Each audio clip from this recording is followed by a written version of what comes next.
Hello বন্ধুরা, welcome back to my channel. অনেকদিন পরে আবার ব্লগ শেয়ার করছি। আর অন্ধকার আছে তার জন্য একটু কালো কালো লাগছে। দেখো দীপাকেও দেখে নাও, অনেকদিন পরে দীপাকে দেখছো।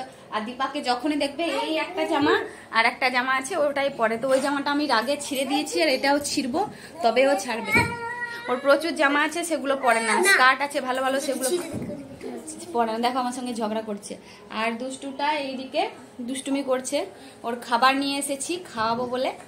তো প্রথমে তো খাবেই না কিছুতে, মানে মিষ্টি জিনিস খেতে চায় না। সুজিতে যেহেতু একটু মিষ্টি দেওয়া থাকে, খাবে না। ওকে মানে একটু দুধ দিতে হবে, তারপরে আসবে। আমার চোখগুলো দেখো, রাত্রে লাইনার পরেছিলাম, তো ভালো করে মানে ওঠেনি, আর তো তার জন্য দেখো কালো কালো হয়ে গেছে। আর কালো এমনিতেও লাগছে এই দিকটায়। আর যারা যারা শর্ট ভিডিও দেখে মানে চ্যানেল সাবস্ক্রাইব করেছো, তারা ব্লগগুলো অবশ্যই দেখো প্লিজ, স্কিপ করো না। অনেকদিন পর ব্লগ ছাড়ছি আর প্রচুর খাটছি, তাও মানে কোনো ফল পাচ্ছি না। তো তোমরা প্লিজ একটু সাপোর্ট করো আমাকে প্লিজ। তো চলো ভিডিও দেখতে থাকো আর আমাকে সাপোর্ট করতে থাকো। বাবু কি বলছো? কিছু তো বলার চেষ্টা করছে, তোমরাও বুঝতে পারবে না। তো চলো দেখতে থাকো ভিডিওটা। হ্যালো বন্ধুরা, তো অনেক দিন ধরে তোমাদের সাথে ব্লগ শেয়ার করা হয় না, তো আজকে ভাবলাম যে তোমাদের সঙ্গে আমি একটা ব্লগ শেয়ার করি। তো এবার থেকে আমি চেষ্টা করব মাঝে মাঝে ব্লগ দেওয়ার, কারণ অনেক দিন ধরে ব্লগ না দেওয়াতে চ্যানেলের অবস্থা পুরো খারাপ, খালি শর্ট ভিডিও দেওয়া হয়। তো দেখো সকাল সকাল রান্নাঘরে চলে এসেছি, আর সকাল থেকে উঠেই আমাকে রান্না করতে হয়। আর আজকে বানাচ্ছি একটা স্পেশাল রেসিপি। তো বেগুন পোড়া বানাচ্ছি। এখানে বেগুনের খুবই দাম, বেগুনটার দাম নিয়েছে 50 টাকা। তো সকাল মানে বেগুন পোড়া খেতেই আমাকে 60 থেকে 70 টাকা খরচা করতে হলো। তো দেখো কড়াইয়ে তেল দিয়ে দিয়েছি বেশ কিছুটা। এবার তেলে আমি পেঁয়াজগুলো দিয়ে দিয়েছি, অনেকটাই পেঁয়াজ দেখেছিলে তোমরা, তো পুরো পেঁয়াজটাই দিয়ে দেবো। আর বেগুন পোড়া অনেকে অনেক রকমভাবে তৈরি করে, আর আমিও অনেকভাবেই করি, কিন্তু এটা হচ্ছে বেগুনের ভর্তা স্পেশাল। তো এটা একটু স্পেশালভাবেই বানানো হয়। আর র্যান্ডামলি মানে কখনো খেতে ইচ্ছা করলে পেঁয়াজ কাঁচা লঙ্কা দিয়েও মানে মেখে খাওয়া যায়। তো দেখো আমি টমেটোটা ভুল করে আগে দিয়ে ফেললাম, মানে বাবু মাঝে মাঝে চলে আসে আমাকে ডিস্টার্ব করতে, তো তার জন্য না আমি টমেটোটা আগে দিয়ে ফেলেছি, কারণ আমার রসুন আর আদা থেতোটা দেওয়ার কথা ছিল, আমি ভুলেই গেছি। তো যাই হোক পরে দিয়ে দেব, মানে রান্নাটা এভাবেই করে নেব ঠিক আমি অ্যাডজাস্ট। তো দেখো এই যে মাঝখানে এই জায়গাটায় আদা রসুনটা দিয়ে দেবো। তো বেগুনের ভর্তাটা খেতে আমার হাজব্যান্ড খুবই ভালোবাসে, আর ও টিফিনে এটাই নিয়ে যাবে।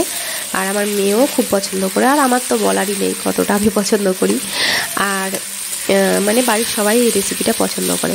কিন্তু এটা খুব সাধারণ মনে হলে করতে প্রচুর টাইম লাগে, মানে এই টাইমে হয়তো মাংস রান্না করা হয়ে যাবে। তো দেখো অনেকটা কাঁচা লঙ্কা দিয়েছিলাম, আর নুন আর হলুদটা দিয়ে দিয়েছি যাতে টমেটোটা একটু নরম হয়ে যায়।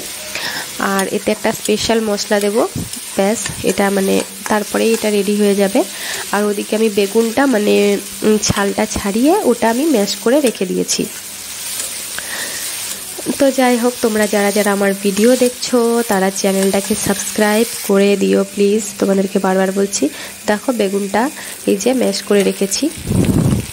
তো বেগুনটা না খুব ভালো ছিল, একদম নরম ছিল আর বীজ ছিল না, তার জন্য খেতেও অনেক টেস্ট হয়েছিল। আর দেখো এই যে ম্যাজিক মশলাটা পুরোটা দিয়ে দিয়েছি। তো ম্যাজিক মশলাটা দেওয়ার জন্য এটা মানে খুব টেস্ট হয়ে যায়, মানে টেস্টটাই চেঞ্জ হয়ে যায়। তো দেখো ম্যাজিক মশলাটা দিয়ে একটু নাড়াচাড়া করে তারপর বেগুনটা দিয়ে আবার একটু নাড়াচাড়া করে নিলেই এটা রেডি হয়ে যাবে। তো দেখো বেগুনটা দিয়ে দিয়েছি,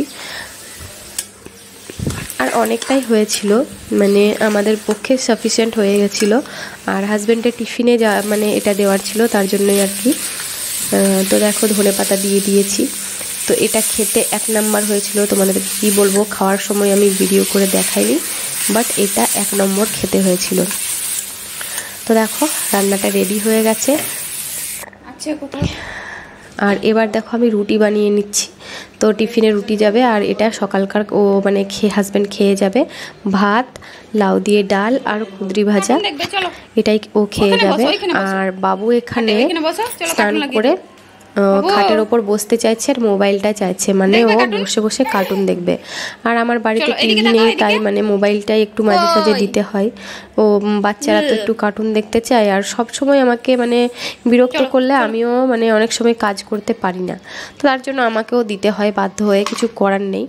তো আমি জানলাটা বন্ধ করে তারপর মোবাইলটা দিই, কারণ এর আগে একবার মোবাইল ফেলে দিয়ে আমার কত বড় ক্ষতি হয়েছে সেটা অনেকেই জানো।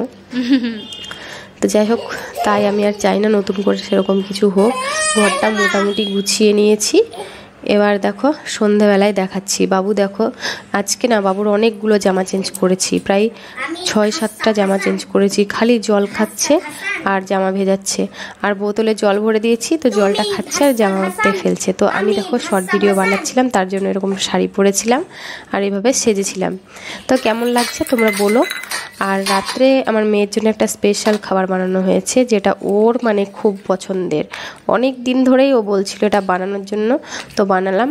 তো বানিয়েছে হচ্ছে গিয়ে আলুর পরোটা আর রায়তা। তো রায়তাটা বানিয়েছি দই, শসা আর পেঁয়াজ আর ধনেপাতা দিয়ে, লঙ্কা দিইনি কারণ বাচ্চা। আর দিয়েছিলাম একটু নুন আর সামান্য চিনি। তো দেখো বাবু বাটিতে বেড়ে দিচ্ছে ওর দিদিকে। তো তোমরা কখনো আলুর পরোটা খেলে একবার রায়তা দিয়ে খেয়ে দেখো, এভাবে শসা দিয়ে দই দিয়ে এইভাবে যে রায়তাটা বানাই সেটা দিয়ে। তো তোমাদেরকে 1 নাম্বার লাগবে খেতে, মানে কি বলবো, অন্য কোনো কিছু দিয়ে তোমাদের খেতে ইচ্ছা করবে না, 1 নাম্বার লাগবে। তো যাই হোক, আমরা এইভাবে খেতে খুবই পছন্দ করেছিলাম, দারুণ লেগেছিল খেতে। আর শীতকালে আলুর পরোটা খেতে খুবই ভালো লাগে, গরমকালের থেকে বেশি শীতকালেই ভালো লাগে। তো চলো ব্লগটা দেখতে থাকো আমার পাশে।